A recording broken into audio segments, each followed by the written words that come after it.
So Ryan, yeah, it's been 10 years. Hard to believe that, first of all, been 10 years. But we just heard there that we are expecting a bloom on the lake this year. About how bad? Yeah, it's so hard to avoid on a season like this. I mean, think about how wet this spring was, and all of that water's coming off of the farm fields, coming off of the cities, all of that phosphorus and nutrients going into the Maumee River, which is what Laura monitors and her team down there at Heidelberg. We are expecting a pretty sizable bloom. Now, with that question always comes, okay, so if it's going to be a large bloom, does that mean we're going to have another water crisis or anything? It doesn't work like that. The bloom in 2014 when the water crisis happened wasn't necessarily the largest on record. It's about where it sits, how toxic it is. That's where we run into problems with the algae blooms. Yeah, you know, kind of sitting right there on the intake. Exactly. If I remember, I mean, 10 years ago, I had just moved here.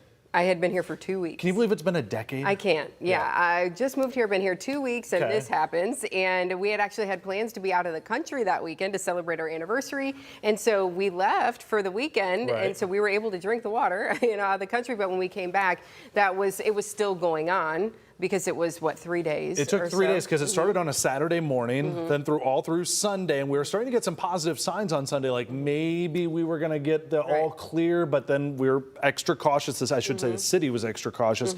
And then finally on Monday, I'll never forget that press conference that happened around noon, and it was like, we're good, we're all clear finally. And yeah, it just hit so suddenly because at first the warnings were not only don't drink it, the warnings were back in 2014, don't even touch the water. Right. Then some revisions happened, and I know that scientists, specifically with the city and treatment of water, have learned so much in the last decade as well. Now there's better thresholds in place. There's a lot more cleaning that happens of the water, and specifically trying to get this algae and the microcystins out of the water before it reaches that intake in other places. And into the faucet and all that. Exactly. You know, yeah, we have been talking the past 10 years about efforts to make sure this doesn't happen again. Exactly, and we can now monitor the lake in ways that in some ways weren't even imaginable 10 years ago. Can I show you some of the technology? All right, let's go on over. Let's check this out, because here in the WTOL 11 Weather Center, we've adjusted kind of what we do. We're not just forecasters, we're not just meteorologists. We monitor the health of Lake Erie as well. Some of the ways that we're going to do that here. We, of course, have the harmful algae bloom outlook. This is produced by Laura, her team, NASA, and NOAA every single season. So we'll have more on that. Meteorologist John Birchfield later on this evening will have the latest numbers on that.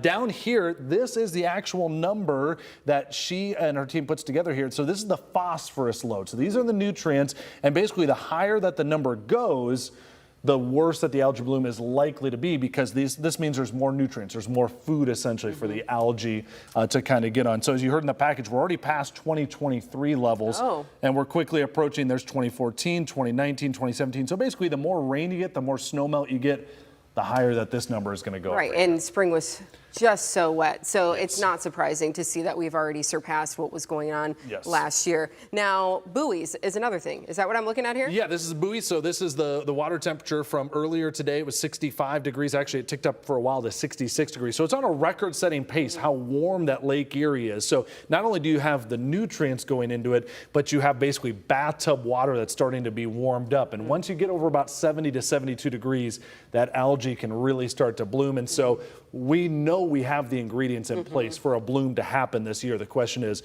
exactly where and how toxic is it going to be? And one of the cool things we can use now are these high-resolution satellite images to see. You can see the green shade that's in there. Exactly. And not only that, this is what we call a visible satellite shot. So it's basically literally taking a really nice camera, taking a snapshot, and you can see it. So you can physically see the green.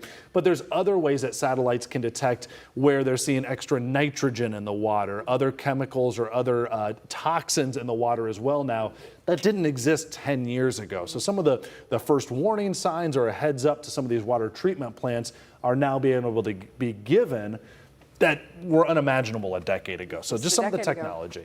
Well, we've certainly grown leaps and bounds and learned a lot from that experience. And of course, you all will continue to monitor all of this over the course of the summer. Yeah, thankfully, no water crisis right now. There's nothing wrong with the water right now in Lake Erie, but we know that bloom will be coming. Okay, Ryan, thank you so much. Absolutely.